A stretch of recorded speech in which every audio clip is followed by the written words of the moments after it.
Order, please. Order, please. 2005 will mark the 60th anniversary of the end of the Second World War. By pausing to remember veterans and to reflect upon their sacrifices, we honor and thank all those who served and died protecting our country. Throughout 2005, there will be many events that will allow the stories of these veterans to be highlighted, keeping the flame of remembrance alive. It is indeed a privilege for the members of the Nova Scotia Legislature to welcome some of our veterans here today. We have extended the honor of seating our veterans in the Speaker's Gallery. We are also very pleased to have students and teachers from Queen Elizabeth High School, grade 11, Canadian History with us today. Welcome. I will now ask our honored veterans to please rise if they're able to. Would you please rise if you're able to? Thank you. Members of the Legislature, please rise and join me in welcoming our honored veterans to the House today.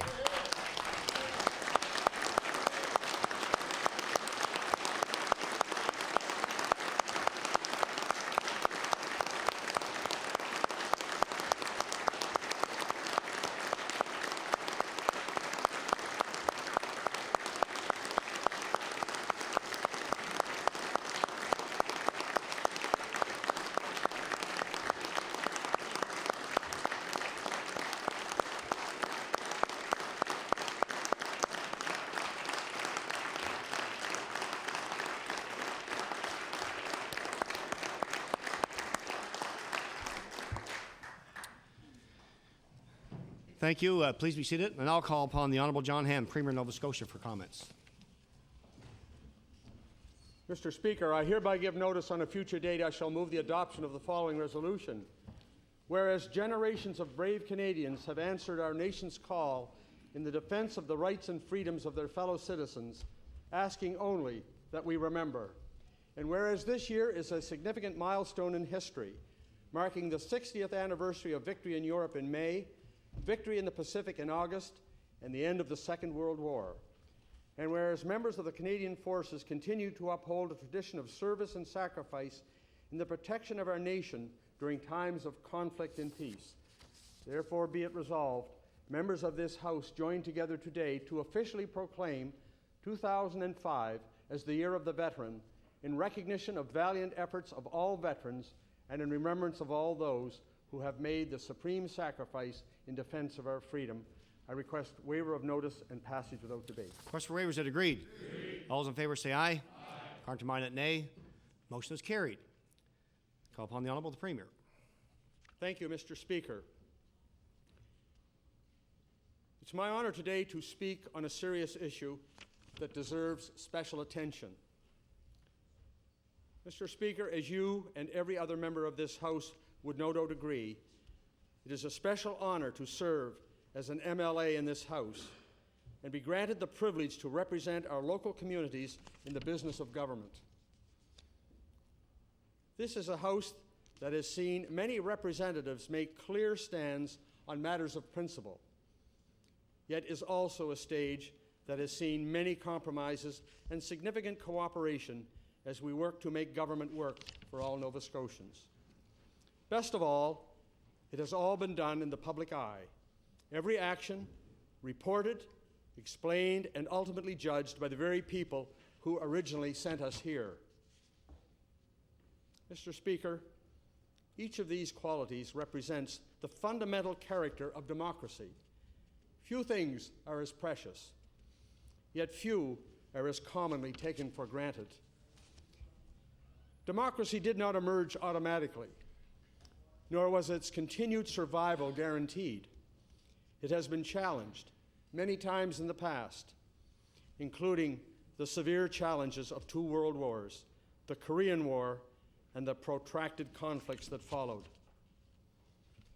We must never lose sight of how fortunate we are to serve in a free society, and we should remain ever grateful to those whose sacrifice paved the way for the freedoms we enjoy today. It is said that we only see the best of ourselves in times of challenge. Well, in Nova Scotia's time of challenge, in Canada's time of challenge, in democracy's time of challenge, the very best of entire generations were there for us. They were and are heroes in every sense of the word. They deserve our everlasting gratitude and respect. 2005 is the year of the veteran. Of course, every year could be the year of the veteran, but this year, even more than ever, we are taking special care to pay our respects to those who served. We are fortunate to have some of our province's veterans join us in the gallery here today, and I am sure I speak for all members when I wish them a very warm welcome. Our veterans' courage, their strength, and their sacrifice honors us all. Today, I am pleased to introduce a new measure through which we can, in turn, honor them. It is my pleasure to stand before this House and announce that the province of Nova Scotia is introducing a new certificate of recognition to demonstrate our appreciation of the sacrifice and valor of our province's veterans. Families of any Nova Scotia veteran are encouraged to submit their veteran's name to receive a certificate. Application forms will be available throughout the province and online. Compared to the sacrifices being recognized, this is a very small gesture, but it is a tangible symbol of our gratitude, a tangible reminder of the depth of our appreciation. In closing, I would like to congratulate the students from Queen Elizabeth II High School for their efforts to educate their fellow students and ensure the lessons we learned from our province's veterans are never forgotten. To Patrick Milner and the members of the Canadian Youth Remembrance Society, thank you for your efforts to let veterans know that today's youth appreciate their service, to let them know that you're there and you care. To our veterans here today, and to our veterans everywhere, thank you. We are so humbled, proud, and always grateful. Thank you, Mr. Speaker.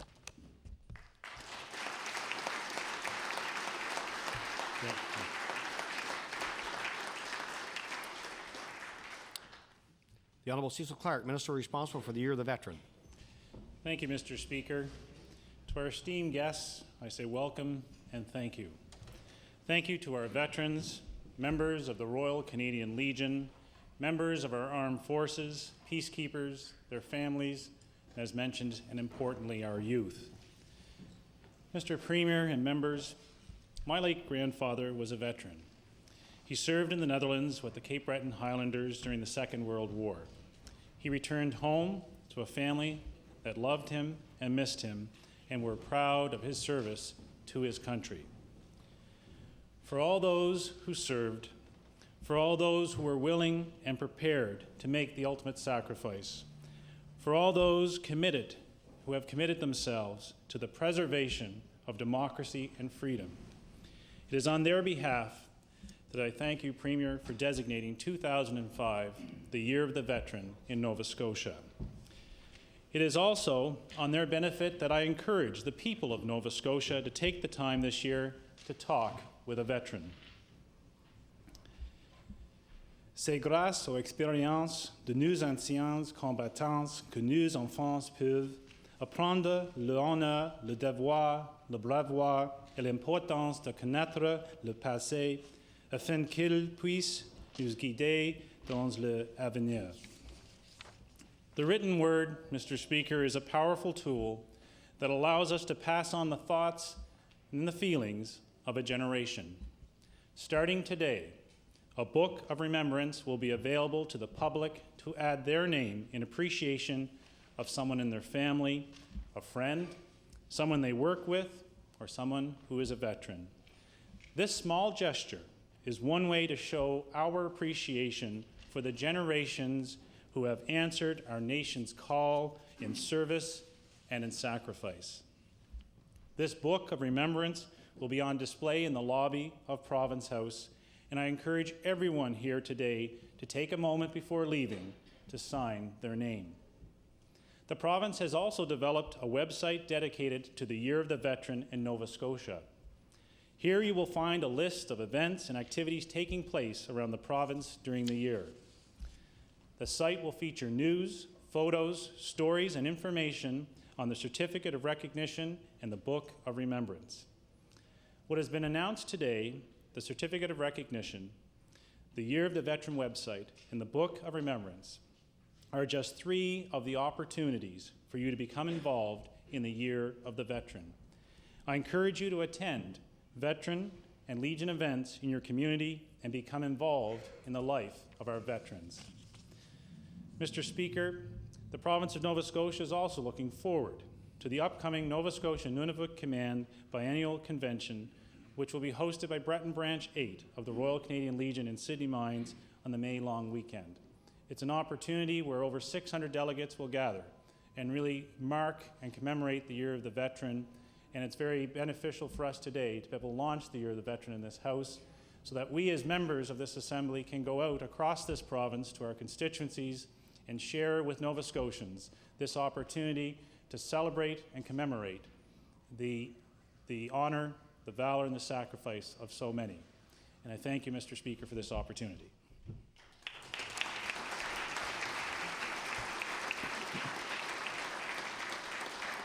Mr. Darrell Decter, Leader of the Official Opposition.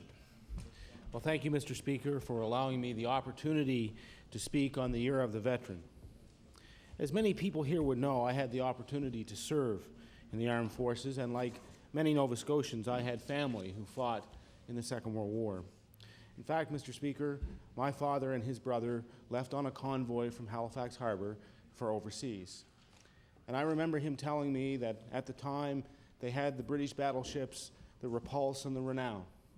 And they said they felt invincible until they were most of the way across the Atlantic when the convoy came under attack. Whenever those stories were told, there was always a sense of awe. There was always a sense of awe of the sacrifices that were being made by those men and women. My father's name, like that of many Nova Scotians, is now recorded at the Juno Beach Center in France. And I look forward to the day that I can take my son there to share that experience with him. Through commemorative events like the Year of the Veteran, generations of Nova Scotians can continue to honor the courage shown by Canadian men and women when they were half a world away, sometimes in unspeakable conditions. I also want to take this opportunity to honor the sacrifices made by the men and women of the Canadian Armed Forces today and their families, for those who are serving in conflicts around the world. I believe that you can never say it enough. So on behalf of the NDP caucus, thank you to our veterans and current Armed Forces personnel for your service to this country. Thank you.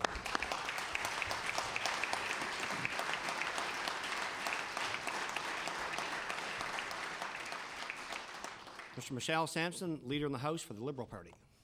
Thank you, Mr. Speaker. I'm pleased to rise in the House today on behalf of our leader, Francis McKenzie, to express our caucus's appreciation, along with all members in the House, as we celebrate the Year of the Veteran. Today, in ceremony, we take the time to personally thank and pay tribute to the men and women who made the ultimate sacrifice in the name of peace and freedom. We spend time with those who have gathered here, think of those who can't be with us, and of course, always remember the ones that didn't return. The dedication and true love for our country is clear when you look at the faces of our veterans. It is an emotion that cannot be expressed in words. Mr. Speaker, I too, on behalf of our party, want to pay tribute to the men and women of our armed forces who still serve in areas where there is conflict. We are all proud of them and their efforts on behalf of our country to encourage peace and democracy around the world. Mr. Speaker, I would also want to recognize the Royal Canadian Legions through its many branches for supporting our veterans and their work in helping us to remember their sacrifices. I also want to recognize the Canada Youth Remembrance Society and all organizations that help us maintain and celebrate the history of our veterans. Mr. Speaker, the Liberal caucus and all of our members join today in paying tribute. where the ultimate tribute is due to our veterans and their families. For without them, the democracy we all choose to serve and uphold would not exist. Monsieur le Président, au nom de notre chef Francis Mackenzie et notre caucus libéral, je veux prendre cette occasion de reconnaître nos anciens combattants. Ceci l'année de l'ancien combattant proclamé par le gouvernement fédéral. Nous sommes tous reconnaissants de les sacrifices par les hommes et les femmes qui ont représenté notre pays dans les guerres et pour maintenir la paix. Je tiens à féliciter le Premier ministre et les ministres responsables pour l'année des anciens combattants pour l'événement aujourd'hui. J'espère qu'on pourra s'attendre à plus d'annonces de ce gouvernement pendant l'année, alors que notre province peut continuer à célébrer cette année si importante. Merci, Monsieur le Président.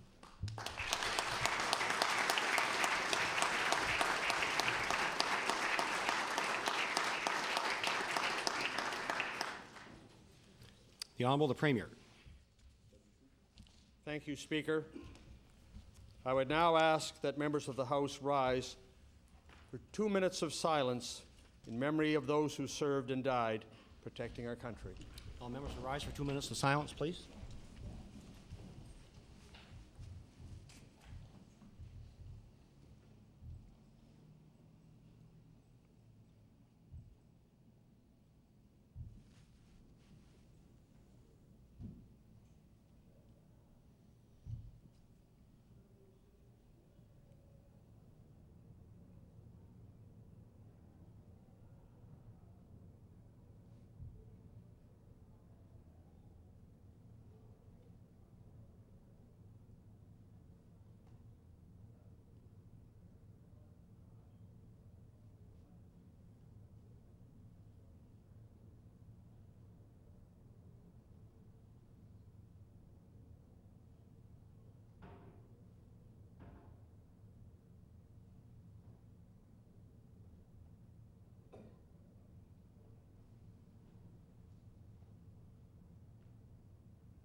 Thank you. Please be seated.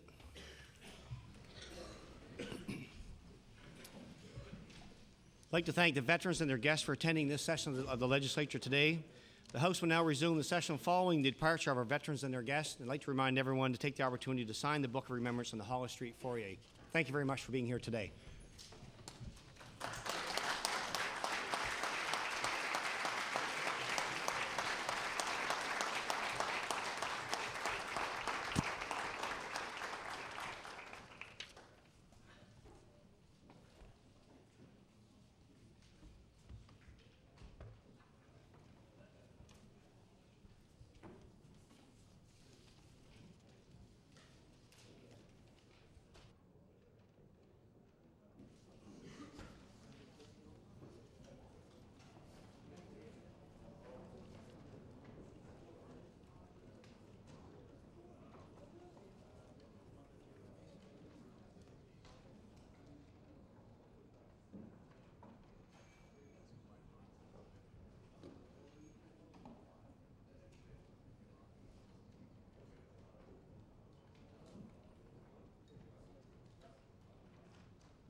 Order, please. Before we begin the day routine, the subject for this evening's late debate was submitted by the honourable member for Kings North.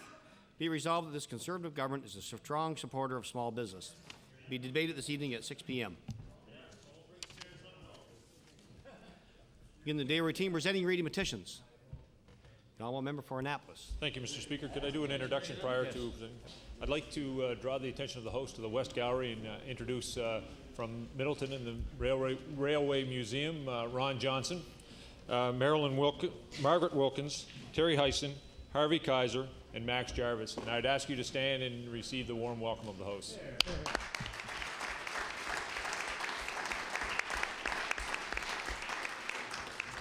On behalf of the Middleton Railway Museum, a nonprofit organization in my area, Mr. Speaker, I beg leave to table a petition with over 2,000 signatures. And the operative clause says, we are upgrading the land around the station and continue to cooperate with the adjoining landowners to make the area more pleasant for all. Our present short-term lease prevents us from qualifying for grants to maintain, upgrade, or acquire rolling stock for our museum. For this reason, we are asking for public support in our effort to preserve the station and obtain a long-term lease. And I've affixed my signature, Mr. Speaker.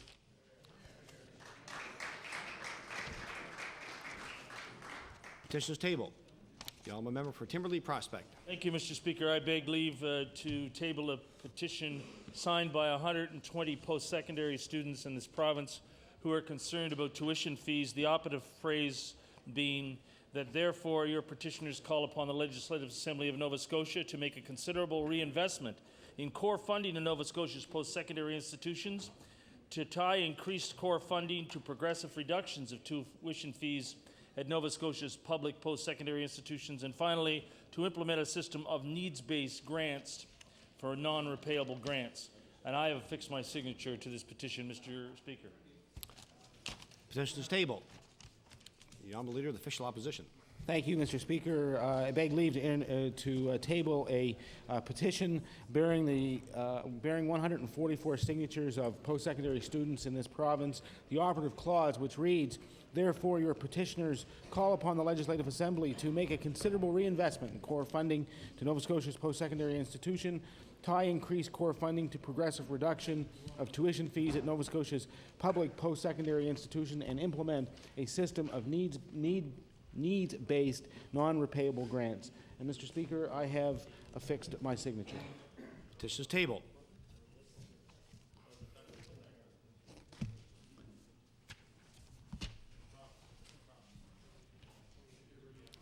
Presenting reports of committees. Now a member for Hants East. Thank you, Mr. Speaker. As the chairperson of the Committee on Resources, I'm pleased to table the 2003-2004 annual report of the committee. Report is tabled.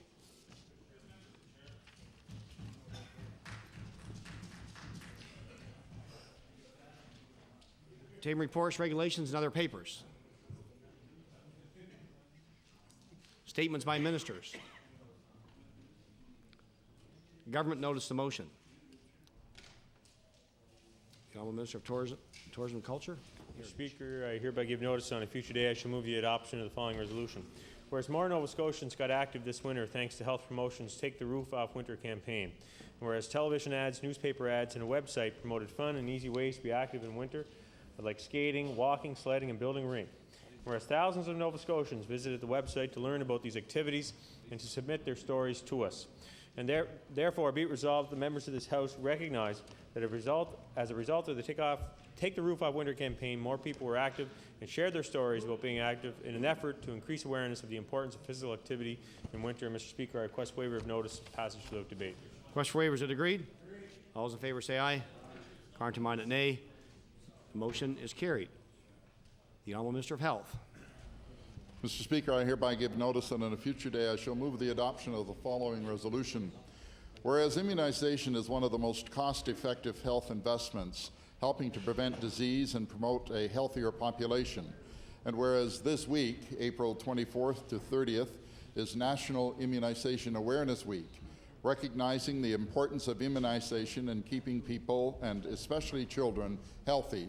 And whereas more children in Nova Scotia now have access to important vaccines that never before as a result of nationwide efforts to enhance immunization programs in Canada, more than 40,000 children will benefit this year alone from our expanded program.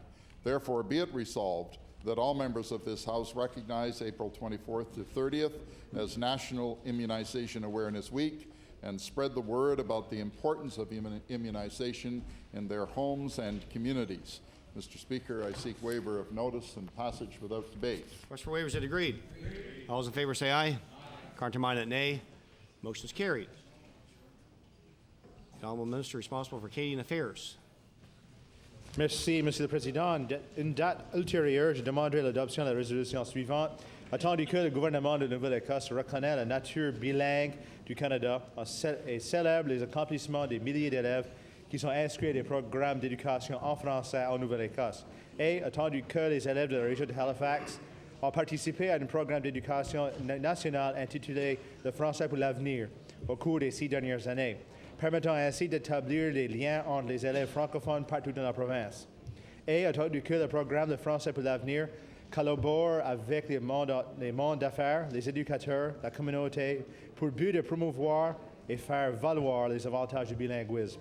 Par conséquent, qu'il soit résolu que tous les membres de cette Assemblée reconnaissent la contribution de ces jeunes élèves qui continuent d'aider le développement de la dualité linguistique de notre province et par conséquent de notre pays. Monsieur le Président, je demande l'adoption de cette résolution sans préavis et sans débat.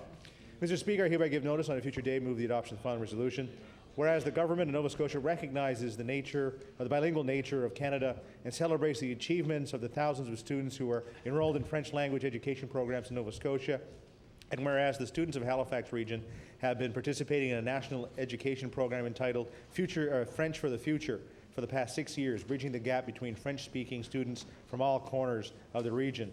And whereas the French for the Future program works with businesses, educators, and community leaders to promote the benefits of bilingualism. Therefore, be it resolved that all members of this House recognize the contribution of these young students who continue to develop the linguistic duality of our province and hence our country. Mr. Speaker, request waiver of notice and passes without debate. Request for waivers is agreed. All those in favor say aye. Contrary-minded, nay. Motion is carried. The Honourable Minister of Community Services. Thank you, Mr. Speaker. Mr. Speaker, I hereby give notice that on a future day I shall move the adoption of the following resolution. Whereas Social Work Week was celebrated across Canada this year during the week of March the 6th to the 12th, and whereas there are 1,500 licensed social workers in Nova Scotia who do a tremendously important job day after day, and whereas social workers provide a wide array of services which vary greatly depending on the settings in which they are involved, such as those employed by children's aid societies who investigate cases of family violence, child abuse and neglect, and take protective action as required. Therefore, be it resolved that MLAs in this House of Assembly acknowledge the work undertaken daily by social workers across Nova Scotia, knowing they are only a phone call away in times of crisis. Mr. Speaker, I request waiver. Request for waivers is agreed. All those in favor say aye. Contrary-minded, nay. Motion is carried. The Honourable Minister of Education on introduction. Thank you, Speaker, and I'm pleased to draw the attention of members of the House to the East Gallery, where we have visiting with us 15 grade 11 history students from Cobequid Education Centre in Truro, accompanied by teachers Peter Keaveney and Robert Langell. And I might mention that Mr. Langell is indeed related to the Mr. Langell that sits on this side of the House. And I would ask them to stand, please, and receive the warm welcome of the House. Thank you.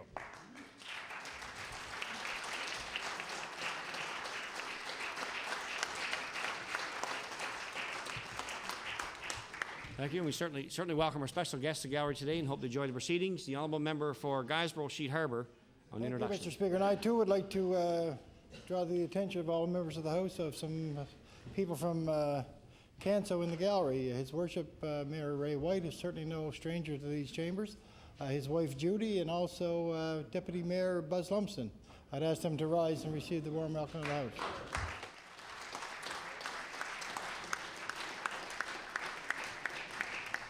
Certainly welcome these guests to galleries today, and certainly Mr. White is no stranger to this house, having sat here himself for a number of years. Any further introductions? Any further ministerial resolutions? Introduction of bills. The Honourable Minister of Agriculture and Fisheries. Pulling rank. Thank you, Mr. Speaker. Mr. Speaker, I beg leave to introduce an act respecting the bee industry.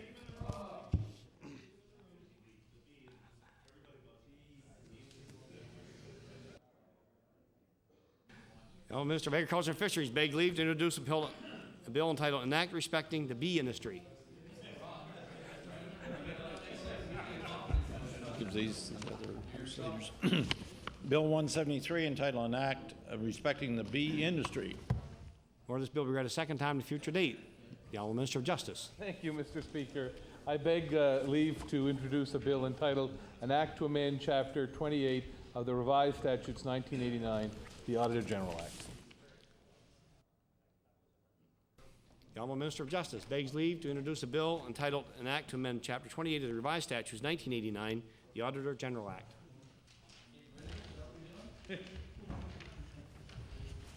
Those go to the other House leaders. Bill 174 entitled An Act to Amend Chapter 28 of the Revised Statutes 1989, the Auditor General Act. Order this bill be read a second time to future date. The Honourable Member for Glace Bay. Mr. Speaker, with your permission, I would like to introduce a few people in the West Gallery before I table the bill. Joining us in the West Gallery today are members of the Service Employees International Union. We have Cindy Wambach, who is the president of SEIU Local 902 from Lockport, and Pam Francis, the treasurer of that local from Digby, Barbara Lynch, who is a trustee member from Digby, Madonna Camo from Littlebrook, Cedric Thibault, who is the vice president of the local from Saulnieville, and Carl Mavro-Mikolas, who is the National Communications Director for the SEIU in Canada. Mr. Speaker, and I would ask the members to please make them feel welcome here today.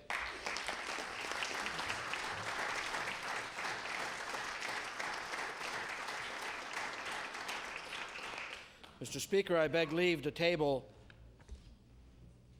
a bill which is entitled An Act to Provide for the Use of Safe Needles in Workplaces.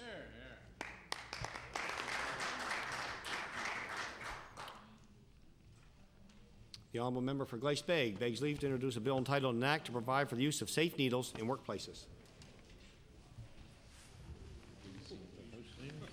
Bill 175 entitled An Act to Provide for the Use of Safe Needles in Workplaces. This bill be read a second time to future date. The Honourable Member for Cape Breton Nova. Thank you, Mr. Speaker. Mr. Speaker, I beg leave to introduce a bill and an act to amend Chapter 9 of the Acts of 2001, the Order of Nova Scotia Act.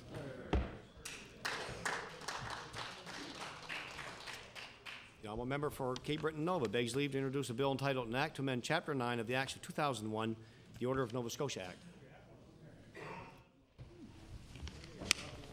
Bill 176 entitled An Act to Amend Chapter 9 of the Acts of 2001, the Order of Nova Scotia Act. Order this bill be read a second time at a future date.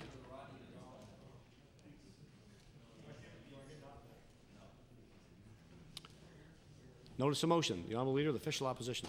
Thank you very much, Mr. Speaker. I hereby give notice that on a future day I shall move the adoption of the following resolution.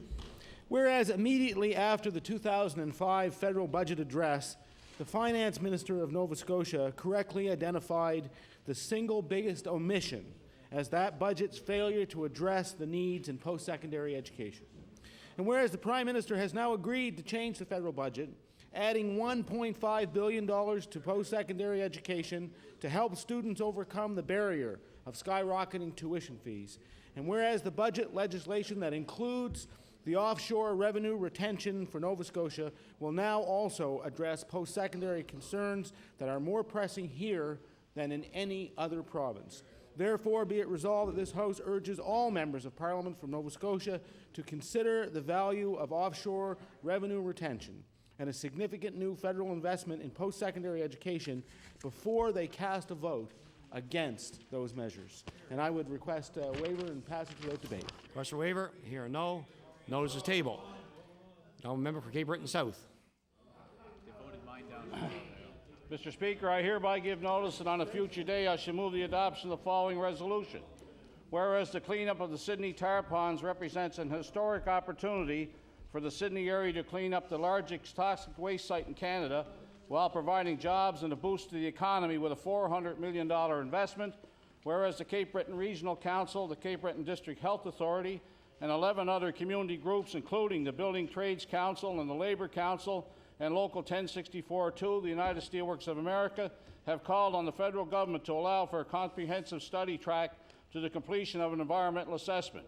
Whereas all members of this House should encourage Federal Environment Minister Stephane Dion to move forward on this comprehensive study track.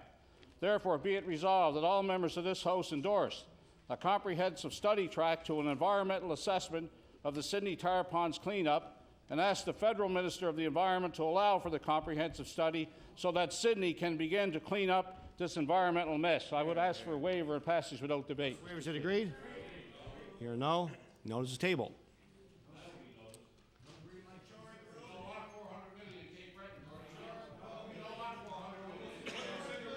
The Honourable the Premier.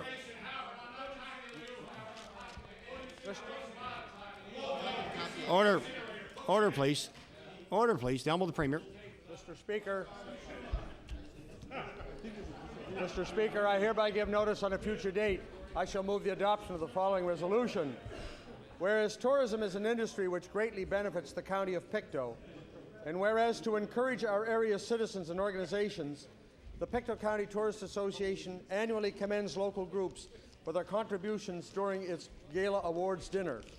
And whereas the 2005 Star of the Festivals Award, as sponsored by the Comfort Inn, resulted in a tie and was presented to both the Stellarton Homecoming and the Hector Festival, the award accepted by my own constituency assistant, Eleanor Marks, I may add, Mr. Speaker. Therefore, be it resolved, all members of this legislature congratulate this year's Star of the Festivals Award winners on their contributions to the Pictou County tourism industry, and I request waiver of notice and passage without debate. Mr. Waivers it agreed. All those in favor say aye. Contrary-minded nay. Motion is carried. The Honourable Member for Cape Breton Nova. Thank you, Mr. Speaker. Mr. Speaker, I hereby give notice on a future day I shall move the adoption of the following resolution. Whereas Piercy Pinky Gom was elected to the Nova Scotia legislature on October 30th, 1956, and was subsequently re-elected 3 more times, diligently serving the constituents of Cape Breton Nova until 1970. Whereas the Royal Canadian Air Force Warrant Officer Piercy Gom was a rear gunner on the Wellington III bomber posted to number 9 Squadron at Honington, Suffolk, England. And whereas on May 16, 1942, Warrant Officer Gom's Wellington III crashed in Nosfort Forge, and then he became POW number 48 at Stalag 357 at Thorn Falling Bostow, and was not released until 1945 when the POW camps were liberated. Therefore, be it resolved, the members of this Legislative Assembly honor the memory and deeds of the late Warrant Officer Piercy Pinky Gom and the former MLA and Cabinet Minister of the Nova Scotia Legislature, and give thanks and pay richly deserved honor to him and thousands of others like him who served their country so that we could all be here today. On the 60th anniversary of the end of World War II, which has been proclaimed the Year of the Veteran, we will remember them. Mr. Speaker, I request waiver of notice and passage without debate. Mr. Waivers it agreed. All those in favor say aye. Contrary-minded nay. Motion is carried. The Honourable Member for Annapolis on the introduction. Speaker, I'd like to draw the House's attention to the West Gallery, where my wife, Andrea, my daughter, Colleen, and my son, Jeffrey, are here today to take in the proceedings. I would ask you to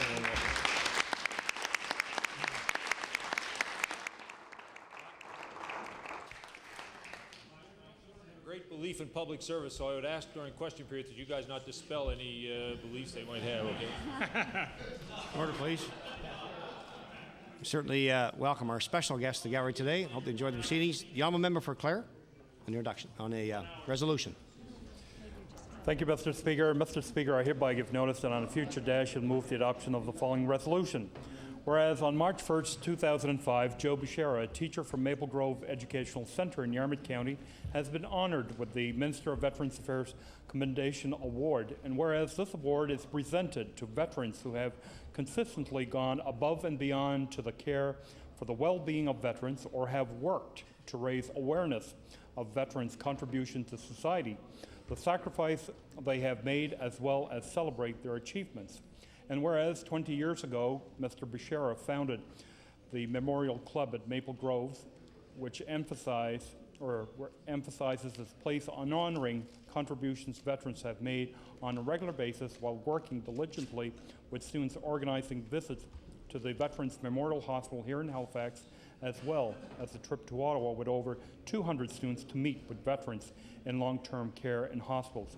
Therefore, to be resolved that all members of this House of Assembly join me in congratulating Joe Bashara for his outstanding contributions to his community and dedicated work with the students involved with the Memorial Club. Mr. Speaker, I would ask for waiver. Request for waivers. Is it agreed? All those in favor say aye. Counterminded, nay. Motion is carried. The honourable member for Richmond on introduction.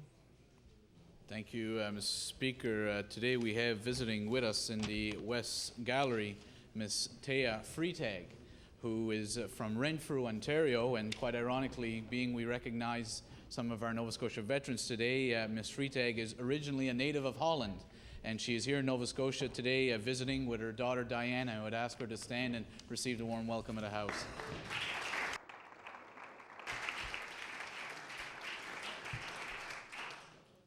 Welcome our guest to the gallery today, the honourable member for Colchester, Muscataba Valley. Stranger to Fenway Park. I hereby give notice that on a future day I shall move the adoption of the following resolution. Whereas the 2004 World Series champions, the Boston Red Sox, pulled off a miraculous comeback over the New York Yankees by winning 4 straight after losing the first 3 games in the American League Championship Series. And whereas with the exception of the 3 losses to their arch nemesis, the New York Yankees, the Red Sox won 11 games. They defeated the Anaheim Angels 3 straight, and after the Yankees, they jumped all over the St. Louis Cardinals. And whereas Nova Scotia has always had a special relationship with the city of Boston, going back to assistance Boston provided during the Halifax explosion and the Christmas tree Nova Scotia provides to Boston on an annual basis. Therefore, be it resolved that all MLAs in this House of Assembly understand that many Nova Scotians are confident that it will be not another 86 years before Bostonians celebrate another World Series win. And Mr. Speaker, I'm not sure whether I dare ask for waiver notice, but I will ask anyway. Thank Request you. for waivers. Is it agreed? All those in favor say aye. Counterminded, nay. Motion is carried. The honourable member for Dartmouth East. Thank you, Mr. Speaker. I hereby give notice that on a future day I shall move the adoption of the following resolution. Whereas Clean Nova Scotia kicked off its 15th annual Great Nova Scotia Pick-Me-Up on Earth Day, April 22nd, 2005, and whereas this year-round litter abatement program has up to 25,000 volunteers of all ages picking up litter across the province. And whereas this year Clean Nova Scotia is encouraging more businesses and young adults to take part in this rewarding program, which benefits not only the citizens of Nova Scotia, but also for wildlife, water systems, and visitors. Therefore be it resolved that this government commend Clean Nova Scotia for its efforts in reducing litter in our environment and congratulate the volunteers that take part in this pick-me-up. And Mr. Speaker, request waiver and passage without debate. Request for waivers. Is it agreed? All those in favor say aye. Counterminded, nay. Motion is carried. The honourable member for Kings West. Mr. Speaker, I hereby give notice on a future day I shall move the adoption of the following resolution. Whereas the King's Historical Society has kept the doors of the Kings County Museum open for over 25 years now, and whereas the Kings County Museum, as part of our provincial museum system, used to be the best in Canada, one to which other provinces look to for inspiration, sadly this is no longer the case. And whereas the curators of the Southwest Nova Scotia Curators Group are extremely concerned with the decreasing funding, therefore be it resolved that this government commit to a funding level that will protect our provincial treasures before we see doors closed forever. Mr. Speaker, I ask for waiver of notice and passage without debate. Request for waiver? Here no. Notice is tabled. The Honourable Minister of Education. Mr. Speaker, I hereby give notice that on a future day I shall move the adoption of the following resolution. Whereas Julia Spears, a grade 5 student from Douglas Street Elementary School in Truro, was one of 11 winners of the Matthew DaCosta Challenge Awards. And whereas the Matthew DaCosta Challenge Awards are, following Canada-wide competition, presented annually in Ottawa to 11 students aged 9 to 18. And whereas Julia Spears was recognized for her essay on Rose Fortune, North America's first black policewoman, therefore be it resolved that all members of this House congratulate Julia Spears on receiving the Matthew DaCosta Challenge Award and wish her continued success in her educational pursuits. And Mr. Speaker, I request waiver and passage without debate. Request for waivers. Is it agreed? All those in favor say aye. Counterminded, nay. Motion is carried. The honourable member for Pictou West. Thank you, Mr. Speaker. I hereby give notice on a future day I shall move the adoption of the following resolution. Whereas River John Consolidated School once again kept up their long tradition of celebrating Flag Day this year on February the 15th. And whereas this date marked the 40th anniversary of the Canadian flag and is also recognized as the Year of the Veteran. And whereas several guest speakers shared their thoughts on the symbolic maple leaf with the assembled students, and more than 40 representatives of community organizations were recognized at the ceremony. Therefore, be it resolved that this Nova Scotia Legislature congratulate Principal Frank McNeil and all those involved at River John Consolidated School in celebrating another successful Flag Day. And Mr. Speaker, I request waiver and passage without debate. Request for waivers, agreed. All those in favor say aye. Countermanded, nay. Motion is carried. The honourable member for Digby Annapolis. Mr. Speaker, I hereby give notice that on a future day I shall move the adoption of the following resolution. Whereas our children are the future of our heritage, our cultural, and our economy of our wonderful province, and whereas our children are finding it tough to shoulder huge student debts and are having to move away to find jobs to pay this huge debt, only to help make other provinces grow, and whereas if this trend continues, it will dearly cost for seniors to keep this province going when the rural areas are nothing but seniors' homes. Therefore be it resolved that the children who want to stay in Nova Scotia be helped to do so by this government, so our wonderful province can grow and prosper into the future. Mr. Speaker, I ask for waiver of notice and passage without debate. Request for waiver, here and no. Notice is tabled. The honourable member for Kings North. Mr. Speaker, I hereby give notice that on a future day I shall move the adoption of the following resolution. Whereas Grandview Manor in Berwick celebrated its latest renovation last September with a grand opening and dedication ceremony, and whereas 2 new wings, which house a total of 30 new acute care beds, were named after former Grandview Manor Administrator Richard Wagner and 30-year resident Raymond Rainforth, who passed away in 2001. And whereas Grandview Manor's Chief Administrator Graham Hardy says the new wings are designed to provide a new level of care for the residents. Therefore, be it resolved that all members of this House congratulate Grandview Manor's staff and residents on their renovation and expansion and thank them for their service and dedication to the community. I request waiver. Request for waiver, is it agreed? All those in favor say aye. Countermanded, nay. The motion is carried. The honourable member for Cape Breton West. Thank you, Mr. Speaker. Mr. Speaker, I hereby give notice that on a future day I shall move the adoption of the following resolution. Whereas nearly 12,000 youth attend school daily without breakfast, and whereas members of the legislature, school boards, and parent representatives have identified a school breakfast program essential to ensuring our youth achieve maximum potential in personal, social, and educational development. Whereas recent legislative developments indicate the Minister of Education has responded positively to the need for a province-wide breakfast program. Therefore, be it resolved, all members of the House of Assembly acknowledge the positive initiative taken by the Minister of Education concerning a province-wide breakfast program. Mr. Speaker, I would ask for a waiver of notice. Request for waivers, is it agreed? All those in favor say aye. Countermanded, nay. Motion is carried. The honourable member for Dartmouth South, Portland Valley.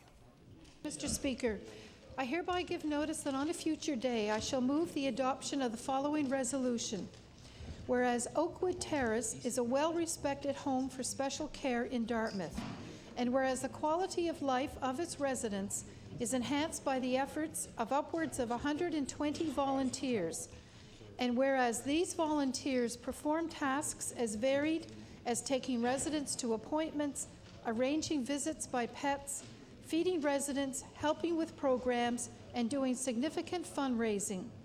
Therefore, be it resolved that the Legislative Assembly pay tribute to the volunteers of Oakwood Terrace and thank them for their ongoing efforts to improve and enhance the quality of life of these important residents of Dartmouth South, Portland Valley. Mr. Speaker, I request waiver of notice and passage without debate. Request for waivers is agreed.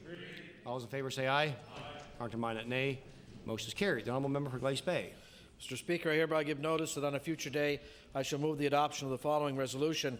Whereas every year, approximately 1,350 acute care health care workers in this province are exposed to potentially deadly diseases when they are stuck with used needles in their workplace. And whereas this government has an opportunity to create a safer workplace for healthcare workers while saving the healthcare system money by making the use of safety-engineered needles mandatory in healthcare facilities. And whereas May 1st to May 8th of this year is North American Occupational Health and Safety Week, a week dedicated to the prevention of accidents and illness, both in the workplace and at home. Therefore, be it resolved that government adopt regulations or legislation that would ultimately protect the health and safety of healthcare workers by making the use of safety-engineered needles mandatory in all healthcare facilities. Mr. Speaker, I ask for waiver of notice and passage without debate. I hear a no. Notice is tabled. The honourable member for East. Order, please. The honourable deputy premier. While he's out. Mr. Speaker, there was a resolution brought forward by the honourable member for Digby Annapolis. I was wondering if he could read the whereas again and perhaps get waiver of notice. The honourable member for Digby Annapolis on the therefore be resolved portion of your resolution, please. Therefore be it resolved that the children who want to stay in Nova Scotia be helped to do so by this government, so our wonderful province can grow and prosper into the future. Request for waivers. Is that agreed? All those in favour say aye. Contrary-minded, nay. Motion is carried. The honourable member for Eastern Shore.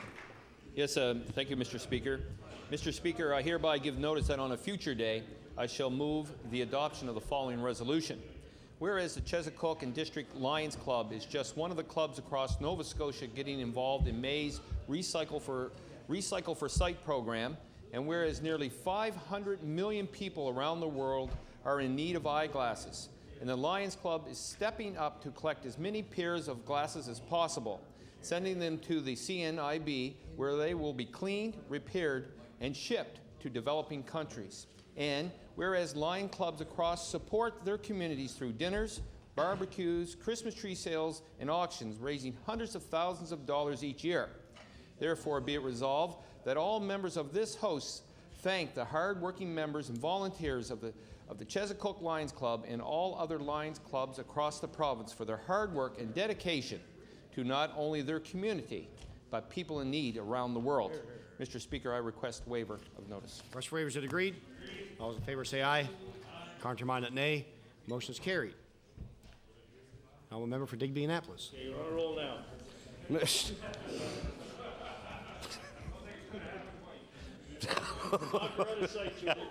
I'm going to try. Mr. Speaker, I hereby give notice that on a future day I shall move the adoption of the following resolution. Whereas on April the 2nd, the Weymouth and Area Board of Trade, with the support of a dedicated volunteer base, has launched the Window on Weymouth television station, call sign WOW, W-O-W, on Rush Communications Channel 2. And whereas the name of the station was suggested by Brandy Jenkins of St. Mary's Bay Academy from all the contest entries, and whereas this station will be a valuable asset to the citizens of Weymouth and the surrounding area by providing content that will focus on the events and interest of the residents of these communities.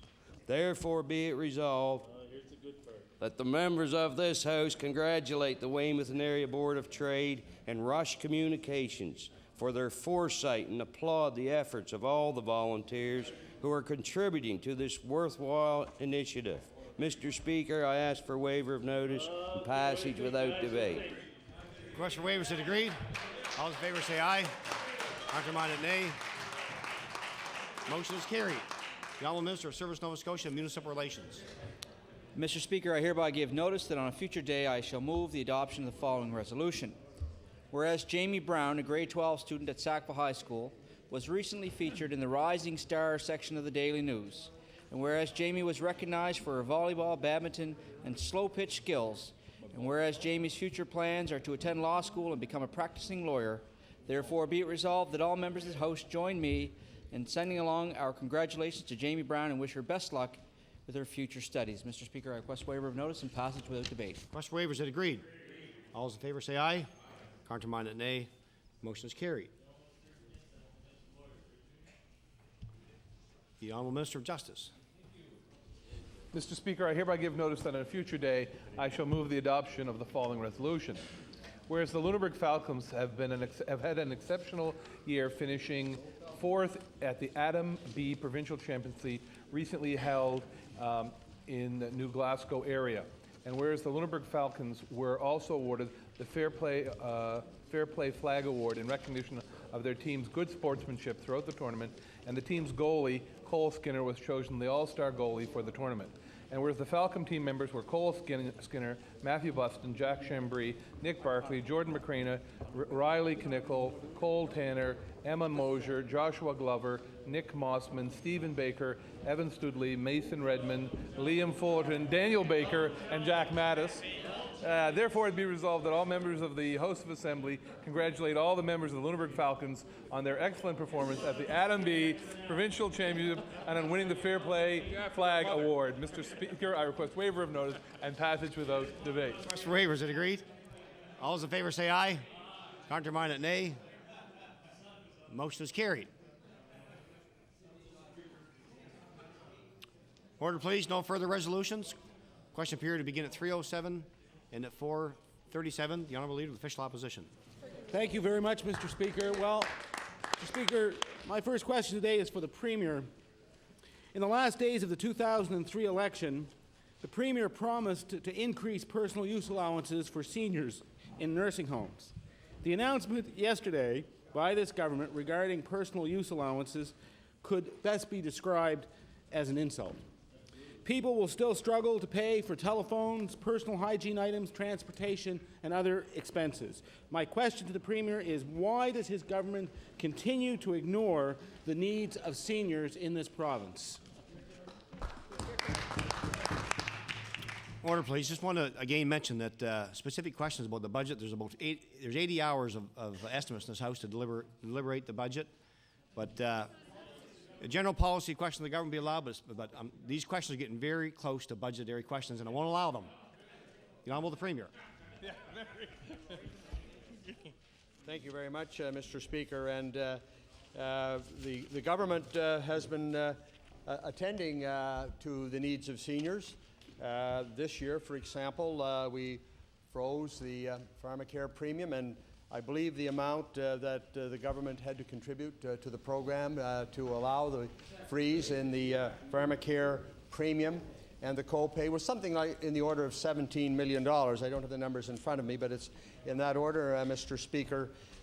We have put significant new money into the support programs for seniors' housing. We have put significant new money into, in recent months, into upgrading and renovating seniors' home. Mr. Speaker, this government is attuned to the needs of seniors and will continue to address them. The Honourable Leader of the Official Opposition on your first supplementary. Well, Mr. Speaker, this is about the Premier keeping his word that he made an 11th-hour campaign announcement at Ocean View Manor in Eastern Passage. I'm going to table a newspaper article where Marjorie McCammett, a resident at the nursing home, has some pithy advice for the for the government. Mr. Speaker, my question to the Premier is this.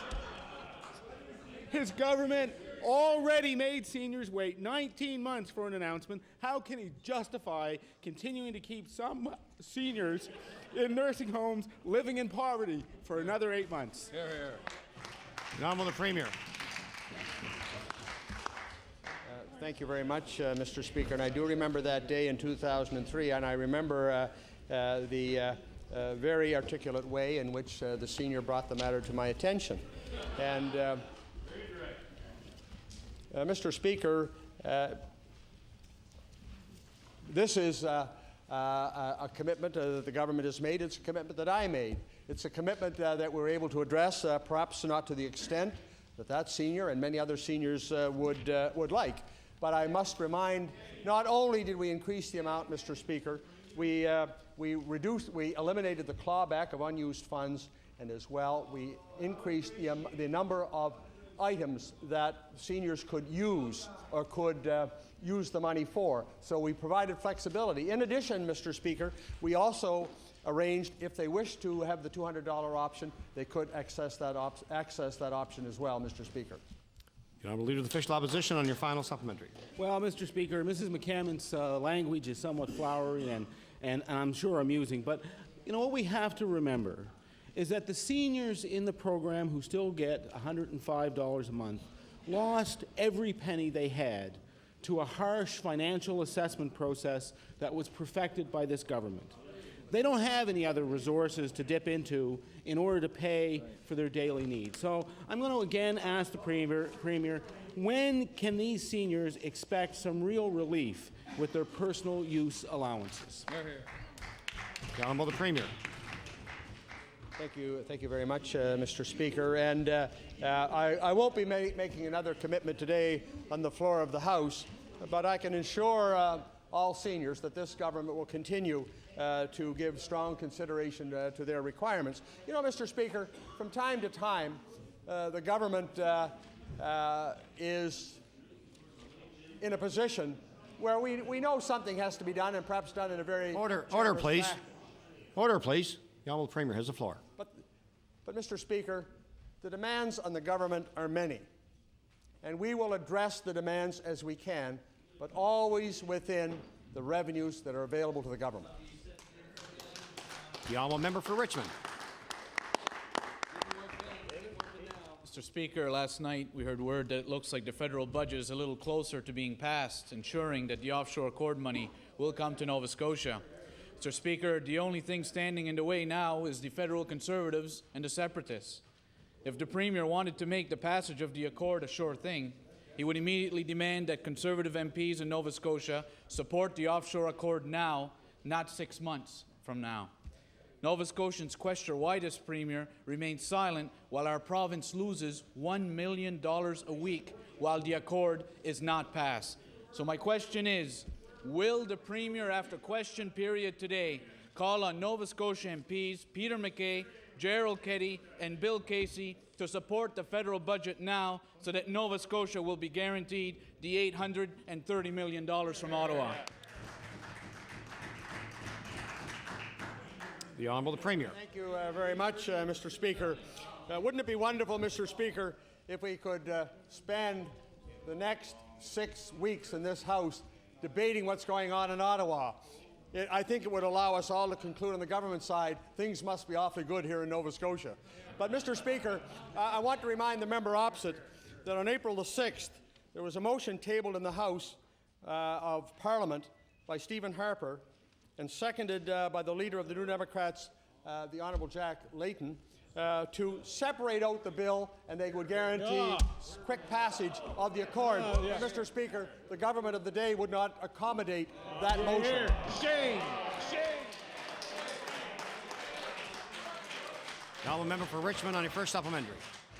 You know, Mr. Speaker, coming from a Premier that we saw just how he shoved stuff into his bills when he had a majority government and refused to separate them from his own bills, and now he chastises Ottawa, hypocrisy is certainly in the air, and I think the Premier knows it himself.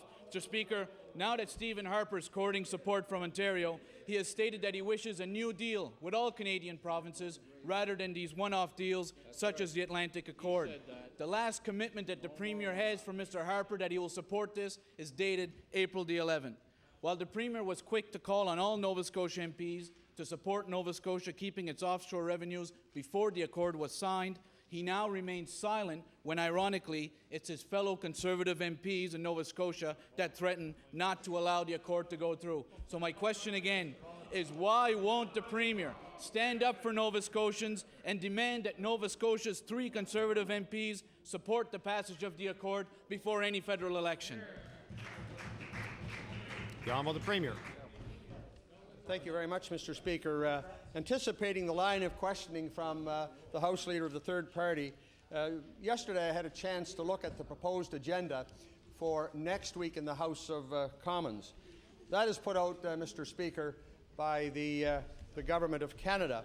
And it's interesting, Mr. Speaker, on that particular week, they are not going to call the Budget Implementation Act. Mr. Speaker, how can the bill be passed if the government doesn't put it on the order paper? The Honourable Member for Richmond on your final supplementary. Now, Mr. Speaker, knowing what all Canadians know after what happened last night, for the Premier of this province to suggest that that's not going to be called for a vote now is just blatant ridiculous for him to say that in this House today. This is the Premier that told us $1 million a week, Mr. Premier, is what we are losing. if we are to believe what you are saying and that Stephen Harper promises he'll pass it in the fall, we stand to lose over $20 million, if not the entire accord. My question is to the Premier. How can you sit there silent when you fought so hard for this accord in the first place and now don't say a word while there's federal games being played and Nova Scotians lose $1 million a week due to your silence? The Honourable the Premier. Mr. Speaker, I made reference to an opportunity on April 6th to have the Accord Act passed, and we'd have our check today, Mr. Speaker. The motion was put forward by Mr. Harper, seconded by Mr. Layton, who guaranteed quick passage of the Accord. Mr. Speaker, had that passed, we'd have the check today.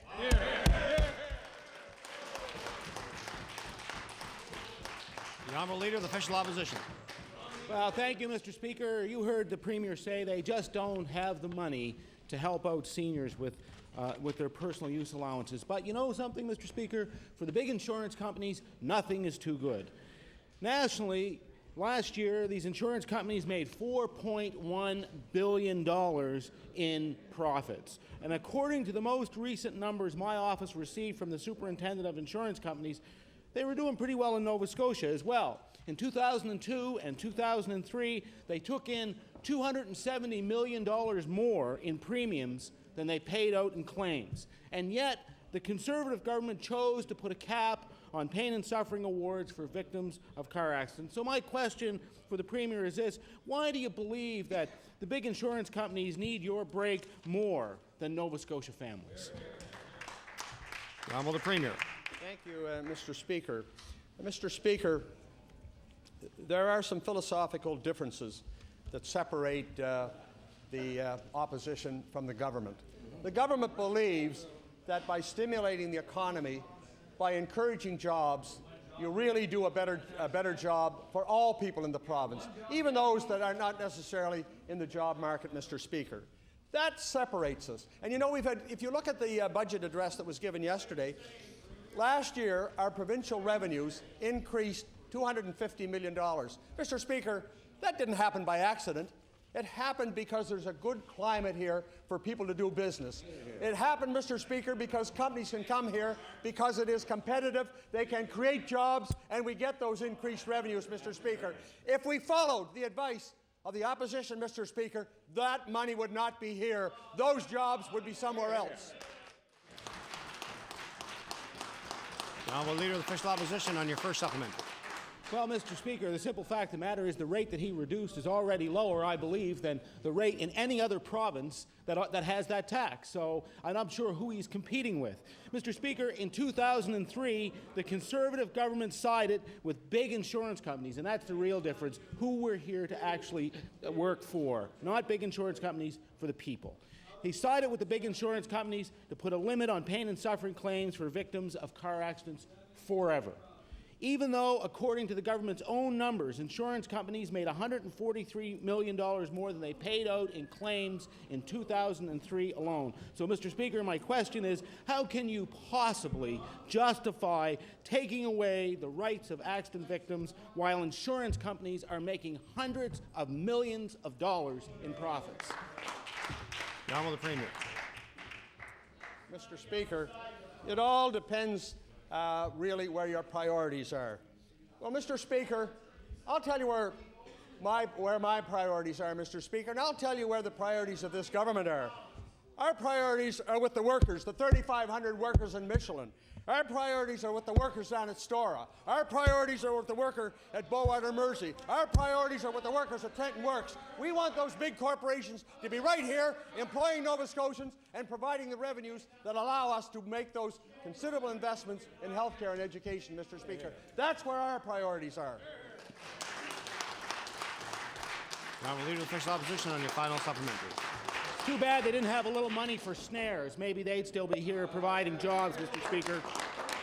Mr. Speaker, I'm told that members of the bar in Pictou met with the Premier recently and that the Premier told them that not to worry, that changes to the cap would be coming. So my question to the Premier is this: what do you intend to do and when? Order, please. The Honourable Leader of the Official Opposition, repeat the question, please. Mr. Speaker, I'm told the Premier recently met with members of the bar in Pictou County and that he told them that changes were coming to the cap. I'm asking what changes are coming and when. The Honourable the Premier. Thank you very much, Mr. Speaker. And the member opposite is very correct. I did meet with 3 members of the local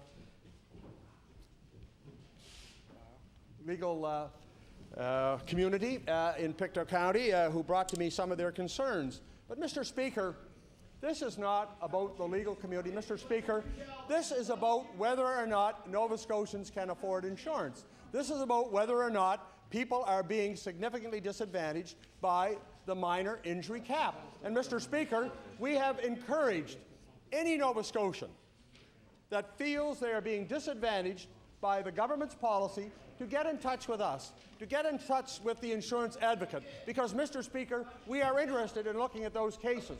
And if those cases come forward and they form a pattern, the government is prepared to act. But until that happens, Mr. Speaker, we're quite happy with the fact that $55 million was returned to Nova Scotians directly as a result of our handling of the insurance file. $55 million, Mr. Speaker. The Honourable Member for Richmond. Mr. Speaker, yesterday we heard a budget speech which attempted to atone for the failures of the Premier and this government. Here we are 5 years into the Ham government and the debt of our province still grows. Mr. Speaker, in fact, the debt of this province has been growing constantly since 1999. Mr. Speaker, I want to table for the Premier an interview in which he did in a local paper. The Premier said, quote, "A progressive Conservative government is committed to reducing the provincial debt. Over our first 4-year mandate, we will ensure the debt, that being the true debt that includes all on-book and off-book borrowing, will not increase," end quote. Mr. Speaker, the Premier's first 4 years are up, and the promise is clearly broken. It's a failure that is going to cost generations of Nova Scotians to come. My question to the Premier, when will the Premier acknowledge his failure to live up to his promise on the debt made to Nova Scotians? The Honourable the Premier. Thank you very much, Mr. Speaker. And the road from a $500 million deficit to a balanced budget, a road which we traveled from 1999 to the year 2002, was a very, very difficult road. As pointed out yesterday in the budget address, a significant amount of the increase in the debt was due to accounting changes. It was due to the fact that we had to take in debt that the previous government had never acknowledged existed as a responsibility of the taxpayers in the first place. I'm talking about debt at NSRL, I'm talking about debt at Cisco, and I am talking about debt on the Regional Health Board books. Mr. Speaker, it's been a long and difficult road, and we have made a commitment, Mr. Speaker, that in the year 2007, the actual debt of the province will start to fall. We are very proud of the fact that despite the fact we went from a very significant deficit to a surplus in this province, despite all of that, we have improved the debt to GDP ratio, and we anticipate this year it will fall even further to 39.6%, Mr. Speaker. These are the reasons why 3 bond rating agencies have upgraded the credit rating of the province of Nova Scotia, Mr. Speaker. The Honourable Member for Richmond on your first supplementary. Over our first 4-year mandate, we will ensure the debt, that being the true debt, that includes all on-book and off-book borrowing, will not increase. Those aren't my words. Those were your words, Premier, and how ironically, how now you can explain away your own credibility. Mr. Speaker, I want to draw the attention to the Premier to another interview he did with a local paper in which he said, quote, "The day that I can't keep my commitments to the people is the day that I'm going to start uninvolving myself in public life," end quote. Mr. Speaker, the promise not to add to the debt is a fundamental promise that this Premier made. The budget table yesterday will see our province paying more money on the debt and borrowing more money. That is money that will not go to education, it will not go to health, and it will not go to our roads. My question to the Premier is, when will the Premier live up to his promise made in 1999 to stop adding to this province's debt? The Honourable the Premier. Thank you, Mr. Speaker. 2007. The Honourable Member for Richmond on your final supplementary. Well, you know, Mr. Speaker, how many more promises in 1999 is the Premier willing to throw away now? I will not mortgage my grandchildren's future. How much more of a stronger statement can you make than that? When you refer to your grandchildren's future and now you stand in this House and you say that you've broken that commitment and you won't even apologize to Nova Scotians for it. You tell them, wait a little bit longer. That's the true face of leadership from this government. Mr. Speaker, this government has been running on borrowed money for 5 years. This year, they will again, even with the revenues they have, be looking to borrow more money in order to meet their commitments this year. So my question to the Premier, how much faith can Nova Scotians have in a Premier when he continues to break such a fundamental promise made to Nova Scotians? The Honourable the Premier. Thank you, Mr. Speaker. I'm reminded of a few comments that were made in a press release at the time of Standard & Poor's rating service and their announcement that they were improving the credit rate of the province. They talked about the province's, and this is a quotation, sustained improvement in fiscal performance over the last 4 years. Mr. Speaker, it was, again a quote, the achievement of 3 consecutive, now 4, Mr. Speaker, consecutive balanced budgets. It talked about, Mr. Speaker, and I quote, the dramatic reduction in the foreign exchange exposure of Nova Scotia's debt to less than 17%. Down from over 50%, Mr. Speaker, in a very short period of time, Mr. Speaker. And another quotation, solid economic performance in the past 5 years. Mr. Speaker, these are the kinds of comments that we're interested in, Mr. Speaker. I think the representative of a government that failed to bring our deficit under control really are hollow comments, Mr. Speaker. The Honourable Leader of the Official Opposition. Thank you, Mr. Speaker. The Premier now knows that the federal government is changing its budget in a way that meets important Nova Scotia concerns, in particular the high cost of post-secondary education and the crisis in affordable housing. This province has Canada's highest tuition fees, and the shortage of affordable housing in Halifax is among the worst in Canada. The Premier and parties on both sides of this House have demonstrated that a cooperative approach to minority government can work in some instances, Mr. Speaker. Now that the federal government is heeding opposition concerns and meeting more Nova Scotia needs in this year's budget, what new steps is the Premier taking to ensure that Nova Scotians are heeded by the House of Commons? The Honourable Premier. Thank you very much, Mr. Speaker. And I was a bit heartened by at least a debate going on about changing the way in which the federal government provides funding for post-secondary education. The Leader of the Opposition is very aware that the funding formula currently does disadvantage Nova Scotia. It is something that we have brought, certainly over the last 5 years, to the attention of the federal government many, many times.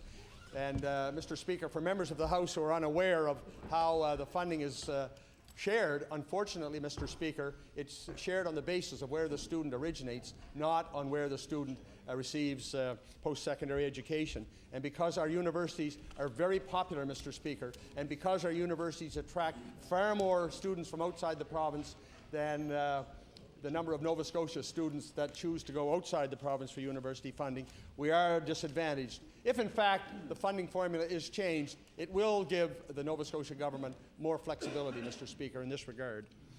The Honourable Leader of the Official Opposition on your first supplementary. Thank you, Mr. Speaker. Well, Nova Scotians face Canada's highest financial barriers to post-secondary education, barriers which eliminate students on the basis of their ability to pay rather than on their academic ability. This is a major concern in a province where education is so highly valued. The federal New Democratic Party has opened the door for the first significant federal investment in access to post-secondary education since the Pearson minority 40 years ago, Mr. Speaker.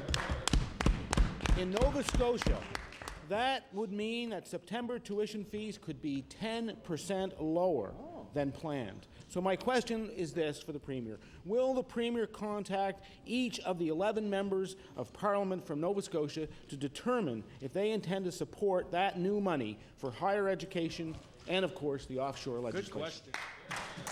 The Honourable Premier.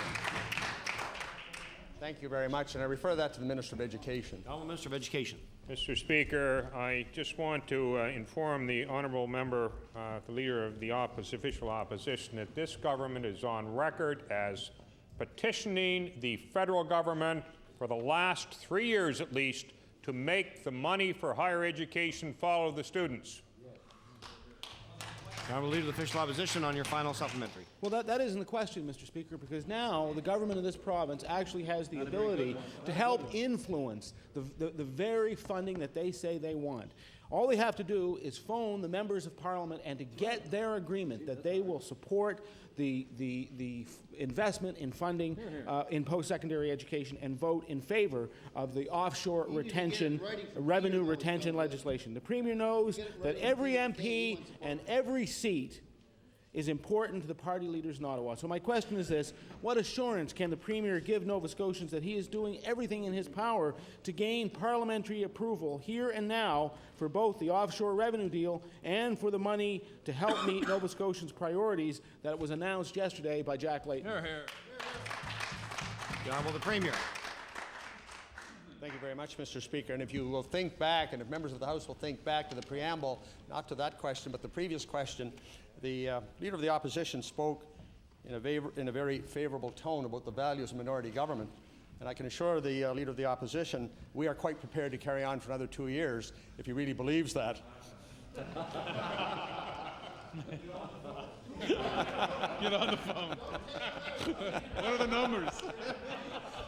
Having said that, Mr. Speaker, I will have an opportunity tomorrow to meet with Mr. Jack Layton, and I'll be very interested in his views as to just how effective he feels the new arrangement he has with the federal government is.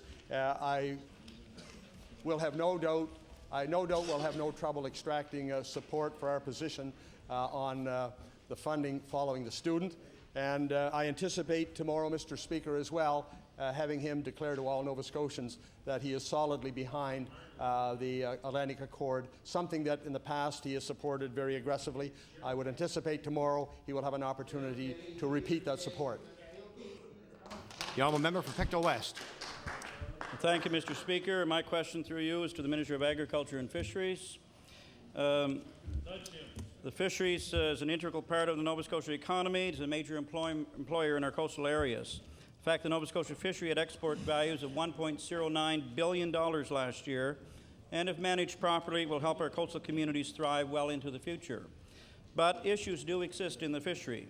Currently, we have what can only be described as a grey-in industry. Our fishermen are getting older, and they're finding the tax laws restricting their ability to get out of the industry. The problem, Mr. Speaker, is unfair federal tax laws that require payments often in the hundreds of thousands of dollars when fishermen make intergenerational transfers of equipment and licenses. And this penalty just to pass on a way of life to the next generation. So my question, what does this government plan to do to ease the tax burden on fishermen who want to make intergenerational transfers? The Honourable Minister of Agriculture and Fisheries. Well, thank you, Mr. Speaker, and it's quite an honor to stand up in this House and discuss this very issue, and I want to thank the member opposite for that question. Is that we've been working with the ACFAM group, or the group with the federal government, with all members of fishery ministers across Canada, looking at intergenerational transfer. It is one item that we have been forwarding on a biannual basis to the federal minister in making intergenerational transfers to put that cap at about $500,000 so that fathers can pass their vessels and their licenses down to their children, which I think will make it a much better fishery to have our families involved in those fisheries.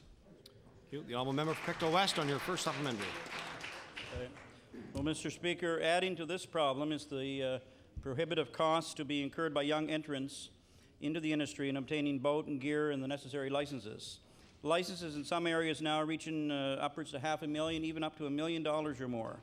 Nova Scotia currently has a fisheries loan board that helps cover the costs associated with purchasing or building a fishing vessel and installing engines, equipment, and electronics.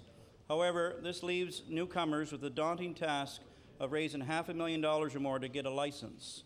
So my question, Mr. Speaker, when will this minister recognize this problem and extend the fisheries loans to help cover licenses so that young fishermen may enter the industry? Honourable Minister of Agriculture and Fisheries. Well, thank you, Mr. Speaker, and I can tell the member opposite that this has been again on the plate and in discussions with the federal government for quite some time. The unfortunate part is, and I'll try to endeavor to explain this one, is that the licenses are held by the federal government. The federal government will not allow us to mortgage that piece of paper. The Honourable Member for Pictou West on your Final supplementary. Thank you, Mr. Speaker. Well, Mr. Minister, I should remind you, you do control the Nova Scotia Fisheries Loan Board. Mr. Speaker, seeing that these barriers, that many fishermen, old and new, they have no choice. They come down to they have to enter into trust agreements. And these agreements threaten to remove the economic benefit of these licenses from the hands of fishermen and their communities. And the question I've often been asked on a number of occasions, and I will ask the Minister for his response: where does this Minister and this government stand on the issue of trust agreements, and does the Minister support the federal policies of inshore fleet separation and owner-operator? Minister of Agriculture and Fisheries. Thank you, Mr. Speaker. And as I have said before in this House, is that we agree with fleet separation where small communities should maintain the vessels that they have. The current owner-operator policy, which was established in 1972, has not been enforced. It has been ignored since that time. There are changes within the fisheries. We've been urging the federal government to make changes in that policy, and when those changes will be presented to us, we will decide whether what we support or what we will not support. The honourable member for Halifax Citadel. Mr. Speaker, I'd like to table an article from the Yarmouth Vanguard dated April 19th, 2005, just last week, outlining the municipality of Yarmouth's position with respect to VLTs. I'd also like to table a letter dated March 6, 2003, outlining the position with respect to VLTs by the municipality of the County of Cumberland.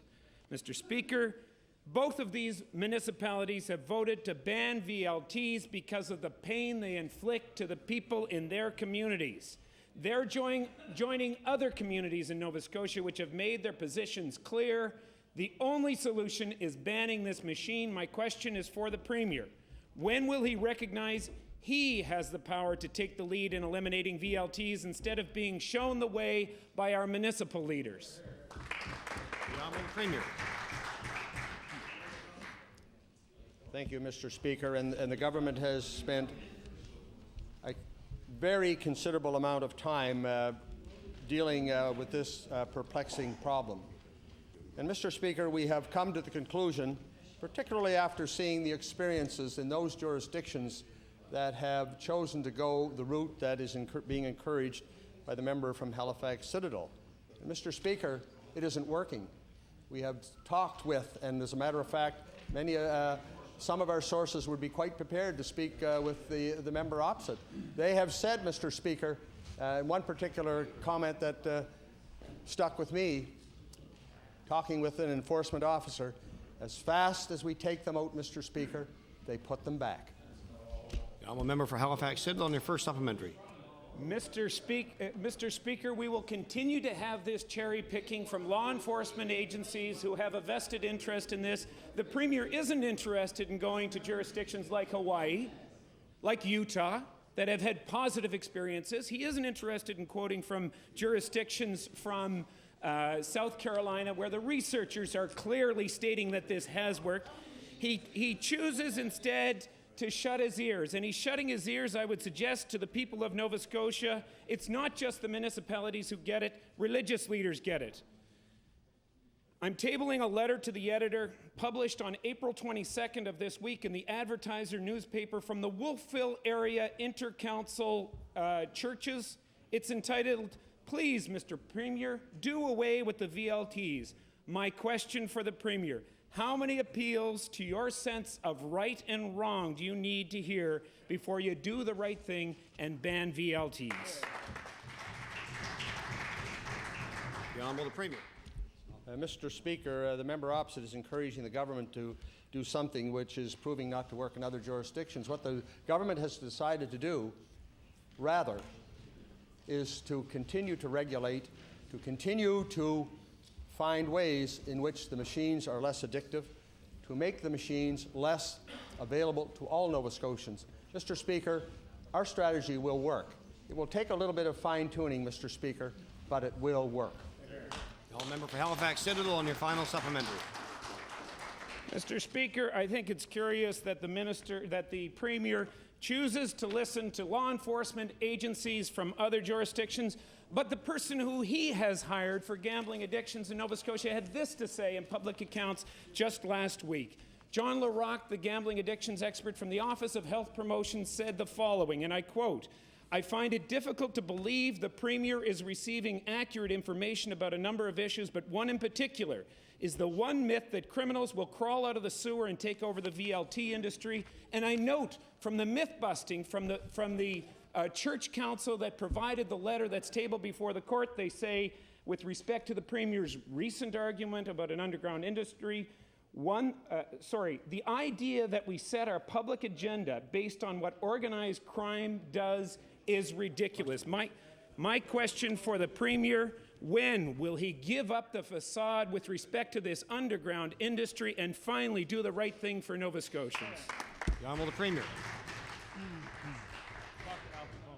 Thank you, Mr. Speaker. And I would remind the member opposite that in 1991, that there was a flourishing underground industry supported by illegal VLTs, Mr. Speaker.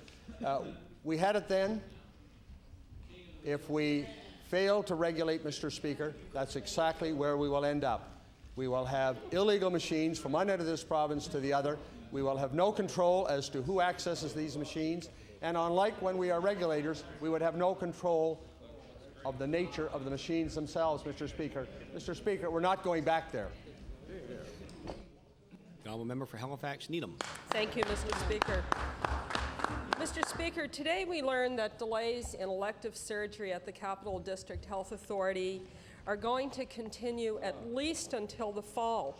Now, Mr. Speaker, this in part is caused by a shortage of anesthesiologists, and this issue has been going on in the Capital Health District for some time now, and the waiting lists for elective surgery, as we all know, are getting longer and longer. So my question to the Minister of Health, through you, is simply this: why hasn't his department stepped in before now to address these surgical cancellations? Good question. Minister of Health. Well, thank you very much, Mr. Speaker, and the honourable member indeed has raised a question which causes considerable concern to not just Nova Scotians, but to all Canadians, and that is that there is a very real shortage of anesthesiologists in this country, and that we as Nova Scotians are in a position where it is necessary to be competitive with respect to the recruitment of individuals with these skills. And Mr. Speaker, that is the reason why, for instance, we have pursued the alternate funding program, which is proving to be very effective as a recruitment tool with respect to bringing people with these skills to the province. And we will continue to work with Capital District as they endeavor to address this continuing problem. And Mr. Speaker, we believe that in the long term we will be well positioned with respect to this matter. Member for Halifax Needham on your first supplementary. Well, Mr. Speaker, we all know that the AFP has expired over at the Capital District with a number of people, and I'm not sure where the government is going with this. But, Mr. Speaker, this is the same district health authority that didn't have a business plan approved by this government until 6 days before the fiscal year ended. Now, I don't know, Mr. Speaker, but that doesn't seem to me to be the way that you can do any health planning and management of district health authority services, Mr. Speaker. The Health Human Resources Plan for this province is lacking, so I want to ask the minister simply, when can we expect to see a long-term strategy for hiring healthcare professionals that are so badly needed? Thank you, Mr. Speaker. And the issue of human resources in the field of healthcare is a matter that, as I indicated previously, is not just an issue felt in this province. It's one that is felt nationally, and that is why at the First Ministers' Conference last September, the First Ministers, along with the Prime Minister, part of the agreement they came forward with was to bring forward a strategy with respect to human resources.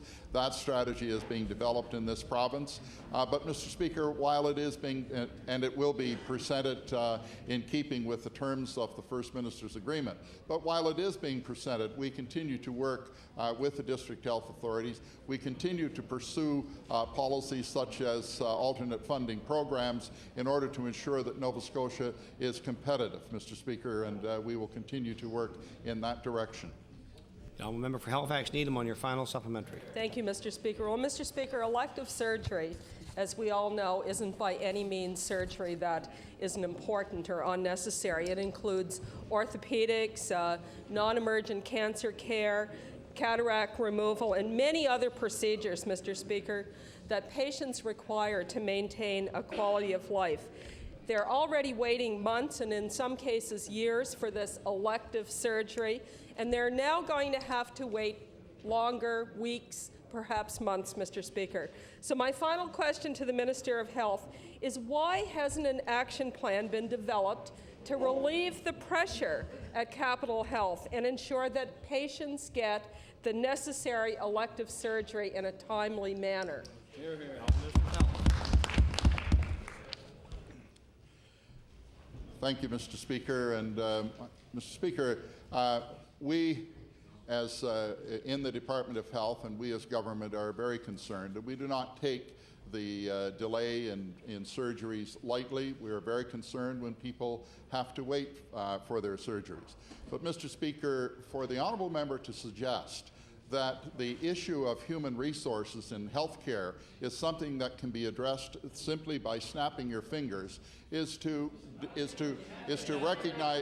deny the fact, Mr. Speaker, that to train an anesthesiologist, for instance, Mr. Speaker, is about an 8-year process. Mr. Speaker, to train additional health or nurses is a 4-year process. Mr. Speaker, we are working with the Capital District. We are looking at different ways of compensation in order to ensure that we are competitive with respect to recruitment, and we have added 8 additional seats to the medical school. We're looking at ways of getting additional nurses practicing in this province, Mr. Speaker. We will continue to do that. Now, member for Halifax Needham. Well, the conversation will continue, Mr. Speaker. Mr. Speaker, the recent announcements of new MRIs for Yarmouth, Kentville, New Glasgow, and Antigonish highlights this government's total lack of a health human resource plan for this province. Mr. Speaker, it's difficult enough for district health authorities to find adequate numbers of staff to operate the diagnostic equipment we now have without any available training for diagnostic imaging staff to be had anywhere in the province. Recruitment is a huge challenge, Mr. Speaker. So my question to the Minister of Health is, just where does he expect to find staff to operate 4 new MRIs throughout rural Nova Scotian communities? The Honourable Minister of Health. Mr. Speaker, what I can tell the honourable member and members of the House that if we were not renewing and updating our capacity with respect to medical technology in this province, we would be in sorry shape when it comes to the issue of recruiting healthcare personnel, because if you don't have the most up-to-date equipment available for young graduates to work on, Mr. Speaker, you're not going to attract them to this province, and that's why we're taking the steps we're taking. Now, member Halifax Needham on your first supplementary. Well, Mr. Speaker, medical laboratory technologists are in short supply in this province. The Liberals cancelled the training program in this province in 1995, and presently this government chooses to buy seats in New Brunswick rather than educate these professionals here at home. We have an excellent community college system in Nova Scotia, and yet there are no programs to train the lab technicians and other professionals that we need in this province. So I want to ask the Minister of Health, why hasn't his department set up more training opportunities for high-demand medical professions here in Nova Scotia? Minister of Health. Mr. Speaker, the honourable member made reference to the high quality of our community college program in Nova Scotia. And Mr. Speaker, we are currently involved with the Department of Education in the development of a medical laboratory technologist program to be delivered by the Nova Scotia Community College, and that will occur very shortly. Now, member for Halifax Needham on your final supplementary. Well, Mr. Speaker, New Brunswick just recently announced that it's offering up to $10,000 as an incentive to any student who stays in that province and files an income tax return there. And this, Mr. Speaker, will include medical laboratory technology students using seats purchased by the government of Nova Scotia. So my question to the Minister of Health is, why is this government paying to educate lab technicians for the province of New Brunswick instead of educating them here at home? The Honourable Minister of Health. Well, thank you, Mr. Speaker, and we indeed provide an incentive for our students that travel to New Brunswick, and Mr. Speaker, that incentive will remain in place, but for the students to be able to qualify for that, they must practice here. But I will again remind the honourable member, Mr. Speaker, that that is very much an interim measure until we have in place our own medical laboratory technologist program delivered by the Nova Scotia Community College, and that, Mr. Speaker, will address the long-term concerns with respect to this profession. The honourable member for Halifax Citadel. Thank you, Mr. Speaker. Mr. Speaker, you might recall the last answer from the Premier where he talked about in 1991 a flourishing industry, failed to regulate, no control. Those are ostrich responses from my perspective, Mr. Speaker, because the Premier is behaving in that fashion. If he would just read Hansard with respect to that question from last week. Mr. LaRocque says concerning 1991 and so on, I've spoken with the RCMP who were involved in addressing that issue at the time. Those machines were not illegal. Those machines were of uncertain legal status. The RCMP knew exactly where they were. They were not prohibitions. Mr. Speaker, the Premier's half-hearted plan for VLTs obviously doesn't cut the number of machines in this province by much. I have, and I will table before this legislature, a letter from the CEO of the Gaming Corporation which confirms that even after the reductions that we have in Nova Scotia still has twice as many VLTs per capita than the national average. My question to the Premier, how can he seriously propose that his plan is a responsible approach when it still leaves this province with twice as many VLTs than the national average? Premier. Thank you very much, Mr. Speaker. I know the member opposite knows that in those numbers he's not referring to those provinces with a very significant number of casinos and slot machines, which are really another version of VLTs. But I must remind the member opposite that one of the reasons for a regulated industry is that we can actually change the machines. Something, Mr. Speaker, we can't do if the industry is unregulated. Mr. Speaker, the first step in changing the machines, number one, we're going to slow them down. Number two, we're going to remove the stop buttons. Mr. Speaker, there are many things we can do when we regulate that would be unavailable to us if, in fact, we have an unregulated industry and illegal machines. I'm a member for Halifax Citadel on your first supplementary. Mr. Speaker, as we ask more questions, it becomes more obvious that what Mr. LaRocque suggested about whether the Premier was getting good information is in fact valid. Because the Premier, if I could refer you to the letter that you just received, it does indeed account for those provinces that might have casinos and those specific locations. I refer you to that letter specifically. But let's just move on to some comments that you made in the Daily News on March 25th, 2005, when you said, many people in the province are uncomfortable with what we are doing with VLTs.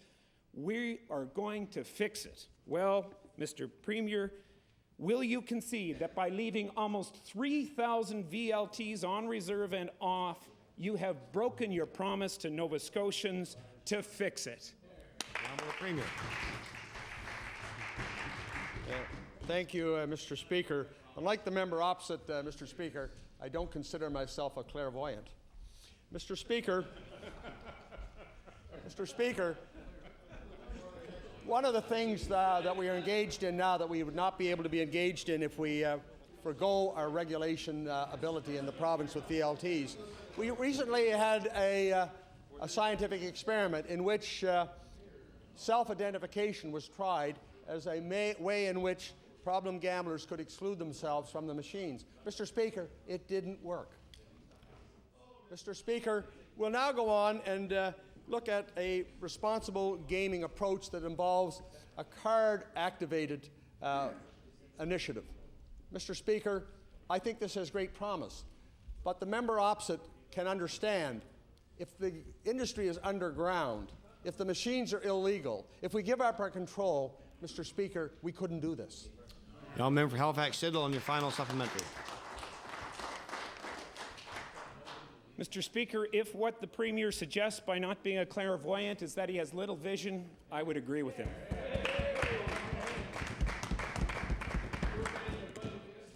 I refer, Mr. Speaker, to the House, and I will table this for your records, another study, just so that it helps the government along the way. This has actually been given to government officials, Mr. Speaker.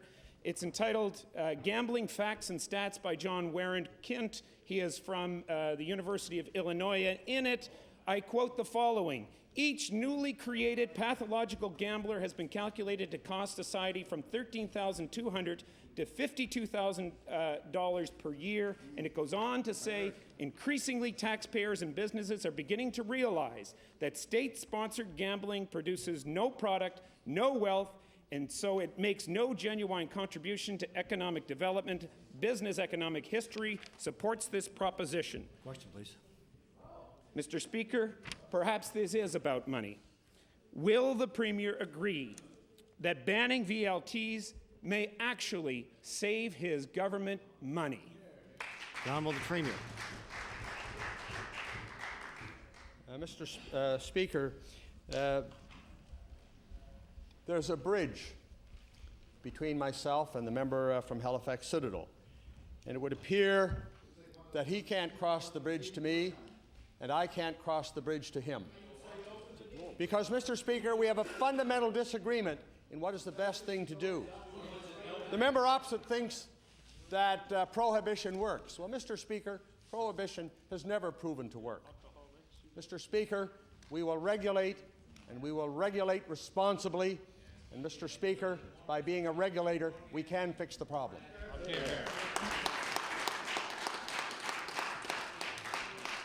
Order, please. Just ask the honourable members to shorten up their questions, please. Time is getting a bit long, some of these. So the honourable member for Halifax-Shabakto. Thank you very much, Mr. Speaker. My question is to the Premier. Mr. Speaker, I would like to ask the Premier about the Kyoto Protocol. That treaty is an international obligation entered into by the federal government on behalf of the nation as a whole. The federal government has agreed to reduce greenhouse gases to 6% below 1990 levels. But of course, under the Constitution, responsibility for the environment is split between the federal and provincial governments.